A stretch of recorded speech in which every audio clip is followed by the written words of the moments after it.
di dalam hadis itu biasanya itu terdapat di sini mukharij, ya, akhrajahu riwahu al-Bukhari umpamanya. Ini dikatakan mukharij atau rawi, ulama yang mengeluarkan atau mencatat atau meriwayatkan hadis dalam kitab yang disusunnya. Biasanya itu yang terkenal itu adalah kutubus sittah, kutubus tis'ah, ya, orang mukharij atau rawi tersebut. Nah, ini ya, kita bisa lihat di dalam tanda-tanda hadis, ada riwahu Bukhari atau ada dikatakan di sini, ya, contohnya setelah ada sanad disampaikan matan, kemudian terakhir itu tertulis riwahu Bukhari, atau tertulis juga di dalamnya ini sanad, ini matan, kemudian terakhir ditulis di sini muttafaqun alaihi. Apa yang dimaksud dengan muttafaqun alaihi ini? Apa juga yang dimaksud dengan riwahu Bukhari atau bentuk-bentuk yang lainnya? Nah, ini jawabannya. Istilah pengutipan. Akhrajahu al-jamaah umpamanya, jamaah artinya adalah jamaah imam ahli hadis. Atau jamaah imam ahli hadis yang didapatkan sumber referensinya. Artinya menurut ulama matan hadis itu diriwayatkan oleh, itu maksudnya. Akhrajahu as-sab'ah umpamanya. Nah, artinya menurut ulama matan hadis itu diriwayatkan oleh 7 imam ahli hadis, yaitu Ahmad al-Bukhari, Muslim, Abu Dawud, At-Tirmidzi, An-Nasa'i, dan Ibnu Majah.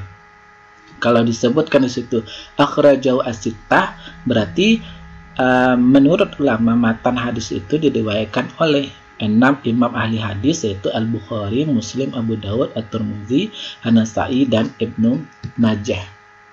Nah, kalau disebutkan akhrajahu al-khamsah atau akhrajahu al-arba'ah wa Ahmad, artinya menurut ulama matan hadis itu diriwayatkan oleh 5 orang imam hadis, yaitu Ahmad, Abu Dawud, At-Tirmidzi, An-Nasa'i, dan Ibnu Majah. Nah, ini kalau ulama Mansur Ali Nazif Tajuk Jami' al-Usul, itu 5 orang itu adalah Imam Ahmad, Abu Dawud, At-Tirmidzi, An-Nasa'i, dan Ibnu Majah. Nah, kemudian kalau di pengutipan di dalam hadis itu disebutkan akhrajahu al-arba'ah atau akhrajahu as-sab'ah as-sunan, berarti diriwayatkan oleh 4 imam ahli hadis, yaitu Abu Dawud, At-Tirmidzi, An-Nasa'i, Ibnu Majah, ya, Imam Malik, An-Bukhari, dan lain sebagainya. Akhrajahu as-sab'ah as-sunan, yang diriwayatkan 3 imam ahli hadis, pemilik kitab Sunan Abu Dawud, At-Tirmidzi, An-Nasa'i. Kemudian ada akhraja as-salasah, berarti matan hadis itu diriwayatkan oleh 3 imam ahli hadis, Abu Dawud, At-Tirmidzi, An-Nasa'i. Nah, kalau dikatakan muttafaqun alaihi sebagaimana contohnya yang tadi, berarti itu hadis itu diriwayatkan oleh Al-Bukhari dan Muslim dengan ketentuan bahwa sanad terakhirnya tingkat sahabat bertemu. Nah, kalau As-Sawkani di dalam kitabnya Nailul Autar, berarti Al-Bukhari, Muslim, dan Ahmad, versi jumhur ulama yaitu Bukhari dan Muslim. Kemudian ada akhrajahu al-Bukhari, al-Muslim, akhrajahu as-Saykhan, rawahu as-Saykhan, rawahu al-Bukhari wa Muslim. Bukhari, Muslim, Bukhari, dan Muslim. Muttafaqun alaihi, al-Bukhari dan Muslim. Nah, akhrajahu al-Bukhari wa Muslim, akhrajahu as-Saykhan, rawahu an Zubair an Rasulullah alaihi wasallam yaqul man kadzaba alaihi muta'ammidan falyatabawa ma'adahu minan nar. Nah, ini sebagai contohnya muttafaqun alaihi, artinya Bukhari dan Muslim, ya, ayul Islamu afdal, ya, qala man salimal muslimu min lisani wa yadi. Muslim seperti itu juga, man salimal muslimun min lisanihi wa yadihi. Ini kan sama hadisnya, diriwayatkan oleh 2 periwayat, yaitu Al-Bukhari dan Muslim. Nah, maka dikatakan muttafaqun alaihi. Ini banyak ditemukan di dalam kitab-kitab fikih, kitab-kitab agama, kitab-kitab akhlak, yang jika pengarangnya mengutip itu di dalam hadis dan dicantumkan di sini hadis itu terdapat di referensi di dalam buku hadis di kitab mana, itu disebutkan. Akhrajahu al-Muslim, Muslim akhrajahu as-Shaykhan, rawa al-Bukhari wa Muslim. Ya.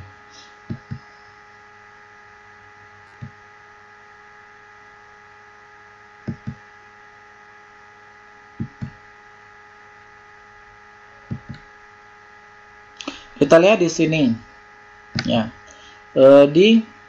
ada tingkatan tabaqah, yaitu tingkatan sahabat. Pertama yaitu orang yang menerima hadis langsung dari Nabi seperti Abu Hurairah, Anas bin Malik. Ada tingkatan tabi'in, tingkatan tabaqah kedua yaitu orang menerima hadis dari orang menerima dari Nabi. Ada atba'at tabi'in, tingkatan tabaqah ketiga yaitu generasi yang ketiga setelah Nabi. Kemudian ada ar-rawi, tingkatan tabaqah keempat yaitu generasi yang keempat setelah Nabi, dan ketika dihitung dari bawah ia adalah gurunya pada orang yang menerima hadis. Ya. Generasi periwayat kita lihat ya, generasi yang pertama adalah sahabat. Sahabat itu adalah tiap muslim yang bertemu dengan Nabi Sallallahu Alaihi Wasallam selepas kenabiannya dalam keadaan hidup dan ia mati dalam keadaan keimanan. Nah, bagaimana kalau ia mati dalam keadaan kafir? Itu bukan sahabat. Nah, bagaimana ia kalau tidak bertemu dengan Nabi? Itu juga tidak bersahabat. Nah, bagaimana jika tidak bertemu dengan Nabi ya, dalam keadaan hidup? Nah, maka itu juga tidak sahabat. Ini kategorinya. Yang dikatakan sahabat itu adalah setiap muslim yang bertemu Nabi Sallallahu Alaihi Wasallam selepas kenabiannya dalam keadaan hidup dan ia mati dalam keimanan. Nah, kriteria sahabat muslim itu harus bertemu dengan Nabi Sallallahu Alaihi Wasallam secara hidup. Ya, pertemuan itu setelah beliau menjadi Nabi dan mati dalam keadaan Islam. Sumber pengetahuan khabar mutawatir tentang Khalifah ar-Rasyidin dan sahabat yang dijamin masuk surga. Ya, khabar masyhur Daman bin Sa'labah, Ukasha bin Muhsan, pemberitaan seorang sahabat Hamamah bin Hamamah ad-Dawsi yang diberitakan oleh Abu Musa al-Ash'ari, pemberitaan seorang tabi'in. Ya, dari mana kita mengetahui sahabat ini? Ya, itu dari sini ada khabar mutawatir, ada khabar masyhur, ada pemberitaan dari seorang tabi'in, ada pengakuan sendiri seorang yang adil bahwa dirinya adalah sahabat Rasulullah. Asal saja tidak lebih 100 tahun wafat sejak wafatnya.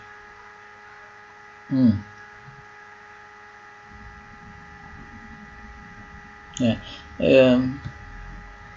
lanjut. Al-Mukhadramun itu adalah orang yang hidup pada masa jahiliyah dan masa Nabi Sallallahu Alaihi Wasallam serta beragama Islam, namun tidak sempat bertemu beliau. Ya. Al-Hakim bin Salah Ibn Hajar memasukkan mereka ke dalam kelompok tabi'in besar.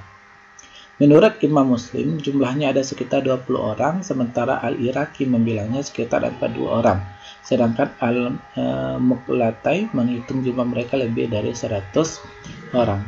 Nah, Al-Mukhadraman itu adalah orang hidup pada masa jahiliyah dan pada masa Nabi serta beragama Islam, namun tidak sempat bertemu dengan beliau.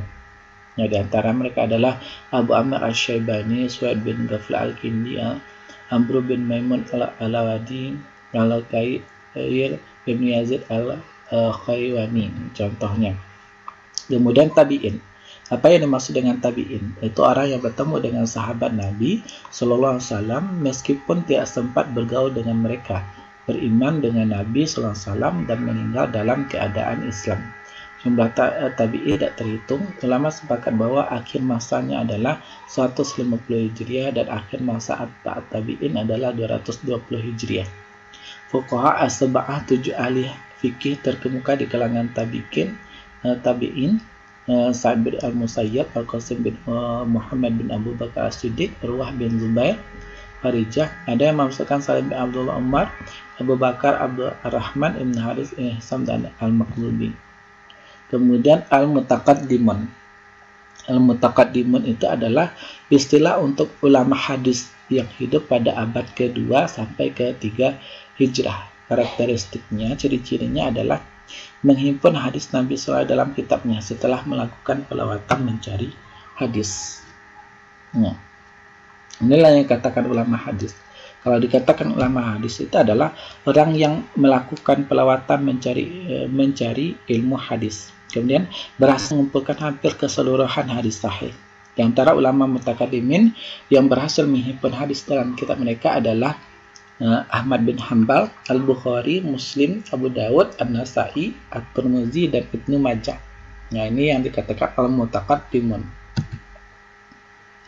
Kemudian al-mutaakhirun. Ini merupakan istilah untuk ulama hadis yang hidup pada masa 4 Hijrah, pasca tahun 300 Hijriah, dan seterusnya. Karakteristiknya al-mutaakhirun ini menyusun kitab hadis dengan mengutip hadis-hadis yang telah disusun oleh ulama mutakaddimun, lalu mereka meneliti sanad-sanadnya dan menghafalnya. Sedikit sekali di antara mereka yang melakukan perawatan mencari hadis, di antaranya adalah Ibnu Hibban, At-Tabrani, Ad-Daruqutni, dan Al-Hakim Al-Naisaburi. Nah, itu saja dari Bapak. Kalau ada salah dan janggal, Bapak mohon maaf. Mohon ditonton semua videonya sampai selesai. Wabillahi taufiq wal hidayah. Wassalamualaikum warahmatullahi wabarakatuh.